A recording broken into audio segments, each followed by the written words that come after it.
There is a valley in the book of Ezekiel that I want you to see before we say anything else. It is not a valley of rivers. It is not a valley of shadow, though it has that quality too. It is a valley of bones, scattered bones, bleached white by a sun that has been shining on them for a very long time. The prophet Ezekiel is carried there by the Spirit of God, and he is led all around the valley, around and around, so that he has time to take in the full scale of what he is seeing. And the text makes a point of telling us that there were very many bones on the floor of that valley, and that they were very dry, not recently dead, not freshly fallen, very dry. This is not a tragedy that just happened. This is a tragedy that has been settled into permanence. The flesh is gone. The sinew is gone. Whatever hope might have clung to the earliest stages of death has long since evaporated under the desert sun.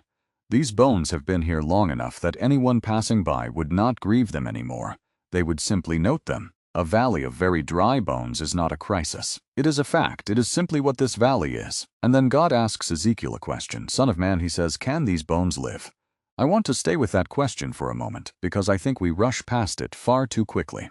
Why does God ask? He is God. He knows the answer. He has always known the answer. He knew the answer before the bones were dry, before they fell, before the people they once belonged to drew their first breath in this world. God does not ask Ezekiel because he needs information. God asks Ezekiel because the question itself is the first act of the miracle. The question is addressed, in a sense, to the impossibility itself. God is not surveying damage and calculating repair costs. He is standing in the middle of the wreckage and asking whether life is possible here, and the answer he will give, not with words but with wind and breath and the rattling of 10,000 bones, is so extravagant, so overwhelming, so far beyond anything Ezekiel could have asked or imagined that it will reshape what Ezekiel believes about the nature of God forever. Ezekiel answers the question carefully. He does not say yes. He does not say no. He says, "O Lord God, you know." That is not a dodge. That is the most theologically honest sentence a human being has ever spoken. It is the answer of a man who has been in ministry long enough to know that he does not have the power to predict what God will do, and humble enough to know that his job is not to predict it anyway. His job is to be present to it, to witness it. And then God gives him a strange instruction. He tells him to prophesy to the bones, not about the bones, not over the bones, to the bones. Speak to the dead things. Address the impossibility directly. Tell the dry bones to hear the word of the Lord. And Ezekiel does it. And I want you to feel how strange this must have felt. He opens his mouth in a silent valley, surrounded by the wreckage of what was once a great people, and he speaks. He speaks the word of God into the silence. And then the sound begins, a rattling. The text uses this word deliberately. It is not the sound of a breeze or a gentle stirring. It is the sound of things knocking against each other, of bones finding bones, of the impossible beginning to organize itself in obedience to a word. Bone comes to its bone, sinew appears, flesh covers the sinew, skin covers the flesh, and then there is breath, breath from the four winds of the earth, breath breathed into the bodies that are now formed, and they stand. An exceedingly great army, the text says, standing on their feet, from very dry bones, in a single act of divine speech. Now I want to tell you why I believe this is not just a vision about the nation of Israel, though it certainly is that. I want to suggest to you that this is God pulling back the curtain on his own method, on the way he consistently, characteristically, almost compulsively works. Because once you see this pattern in Ezekiel 37, you begin to see it everywhere in Scripture. You begin to realize that God does not fix deteriorating situations as a rule. He raises dead ones. And the reason seems to be this: a deteriorating situation might still recover on its own.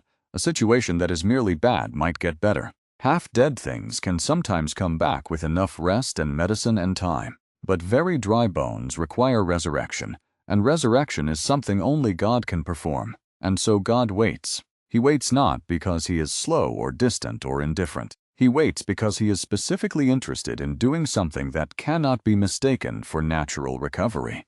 He is interested in doing something that will make people who witness it say, "Not well, it was touch and go there for a while. But that was dead, and now it lives, and there is no explanation for that except God." This is the valley principle. God is not merely willing to work in impossible situations. He is drawn to them. He specializes in them. The more total the collapse, the more unmistakable the resurrection. And the more unmistakable the resurrection, the more undeniable the glory of the one who performed it. Which brings us to a man sitting under a juniper tree in the desert, praying to die. His name is Elijah. If you know anything about Elijah, You know that the chapter before this one is one of the most dramatic scenes in all of the Old Testament. He has just stood alone on Mount Carmel against 450 prophets of Baal and 400 prophets of Asherah. He has prayed a single, quiet prayer and watched fire fall from heaven and consume not just the sacrifice, but the altar and the stones of the altar and the dust around the altar and the water that had been poured into the trench. He has then run 17 miles in the rain faster than the king's chariot. He has killed the false prophets. He has seen a drought of 3.5 years end because he prayed and believed. Elijah has just had the most spiritually powerful day of his life. And then in 1 Kings 19, in a span of just a few verses, he runs away. Queen Jezebel sends him a message. By this time tomorrow, she says, you will be dead. And Elijah, who just called down fire from heaven, who just ran faster than horses in the rain, who just watched God do the impossible in front of the entire nation, Elijah runs. He runs into the wilderness. He sits down under a juniper tree. And he says to God, it is enough. Lord, take my life, for I am not better than my fathers. I want you to feel the weight of that. This is not a man who has failed in a dramatic, visible way. This is a man who has just succeeded beyond anything that could have been expected. Elijah won. Undeniably, miraculously, publicly won. And the morning after the victory, he wants to die. We do not talk about this enough in Christian circles. We talk about Elijah on Carmel. We preach the fire from heaven. We quote his prayer and his boldness and his confidence. We rarely talk about the juniper tree. We rarely talk about the prophet who prayed for his own death the morning after his greatest miracle. But I think the juniper tree is just as important as the fire, and here is why. The way God responds to Elijah under the juniper tree tells us something about God's character that the fire on Carmel cannot. Because at Carmel, God gave Elijah what Elijah asked for. He answered the bold prayer of a bold man with a bold miracle. That is God being powerful. But at the juniper tree, God does something different. God is tender. Elijah falls asleep under the tree, exhausted, depleted, suicidal, alone, and an angel touches him, not to rebuke him, not to say, what are his work to do? The angel says, arise and eat. There is bread baked on coals. There is a jar of water. Elijah eats and drinks and lies down again, and the angel comes back a second time. Arise and eat again. For the journey is too great for you. The journey is too great for you.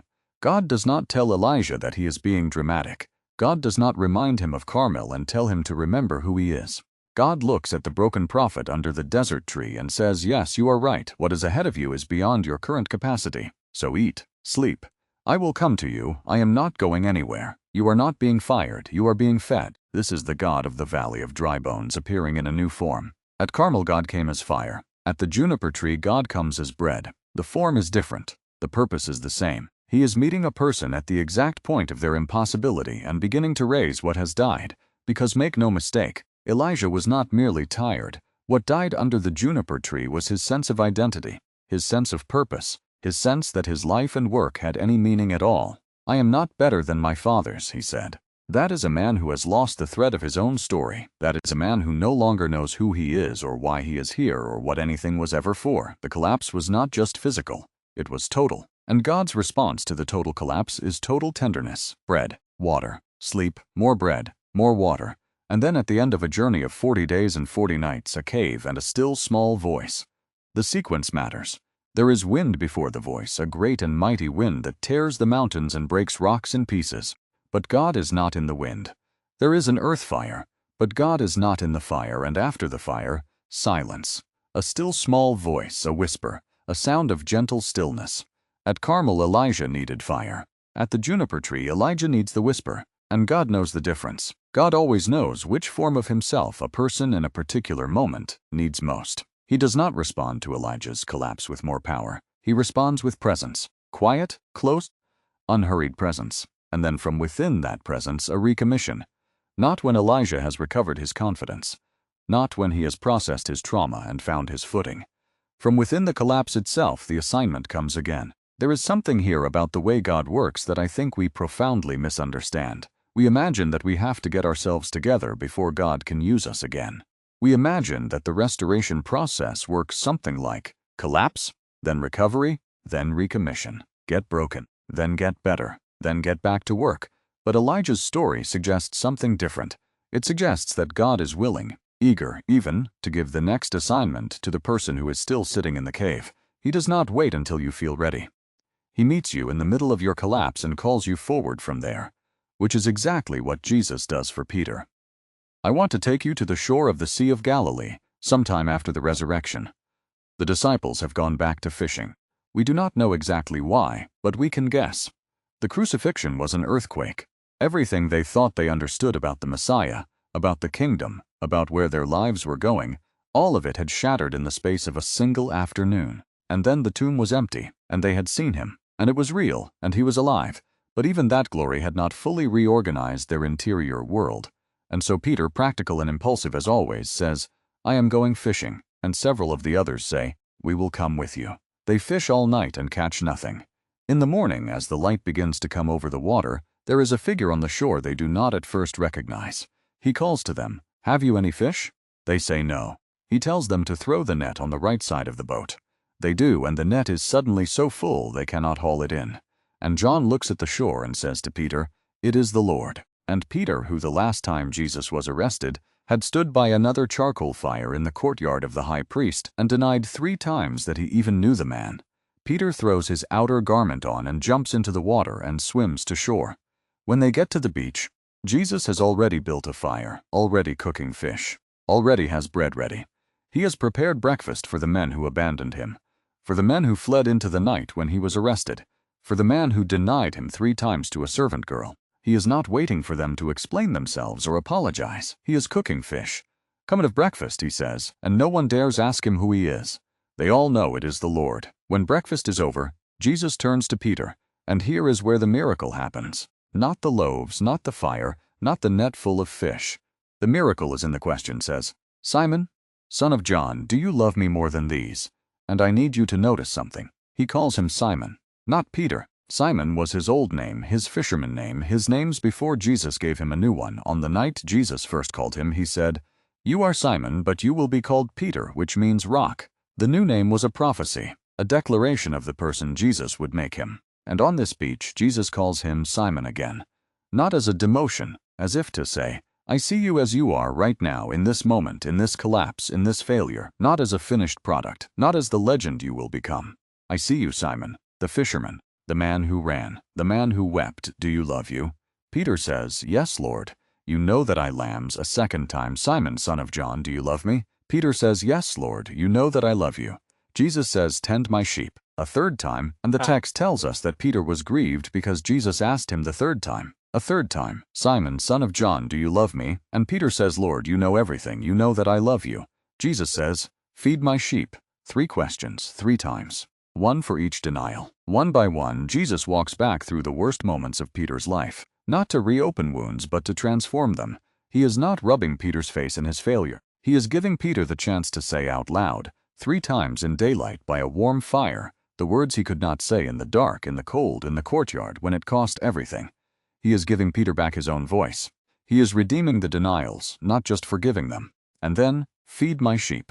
Not, "I will give you a lesser assignment because of what you did."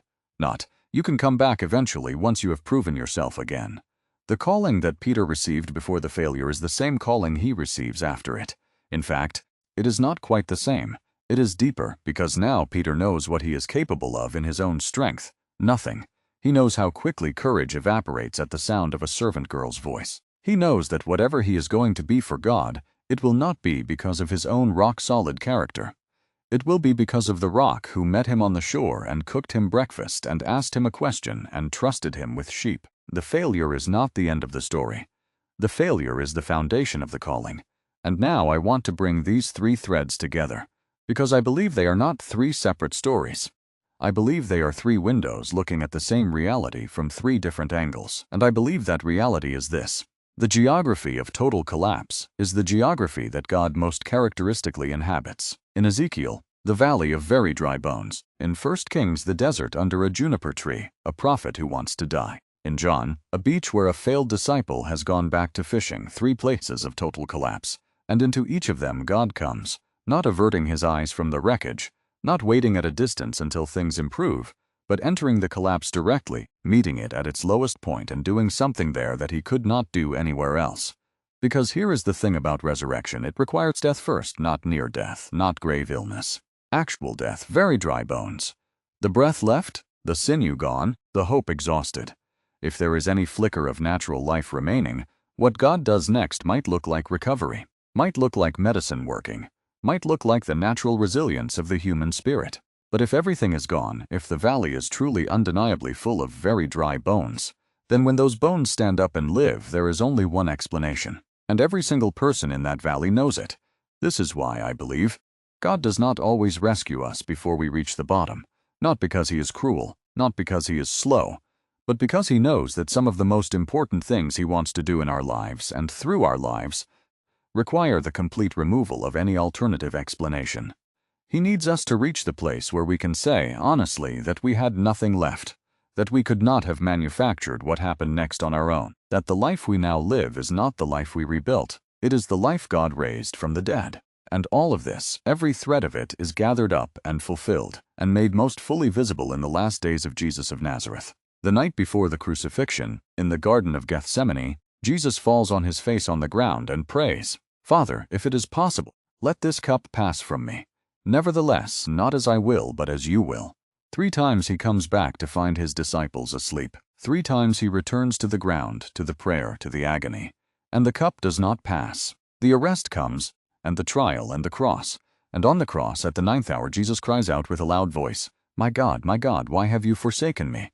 The cry of dereliction. The Son of God entering the experience that had never before been and will never again be, the total absence of the Father, the geography of absolute collapse entered by the one who made the cosmos, and then silence, Holy Saturday. The body in the tomb, the stone sealed, the disciples scattered and hiding, everything that had been hoped for dead and sealed behind a stone, the valley of dry bones at its most final, most definitive, most impossible. And on the 3rd day. The text in John's Gospel says that Mary Magdalene came to the tomb early in the morning while it was still dark, which is itself a kind of poetry, that she came while it was still dark, and the stone was moved, and Jesus was not there, and she wept. And through her tears she saw a figure she thought was the gardener, and she said, "If you have taken him, tell me where you have laid him, and I will carry him away." And the figure said one word, her name, Mary, and she knew.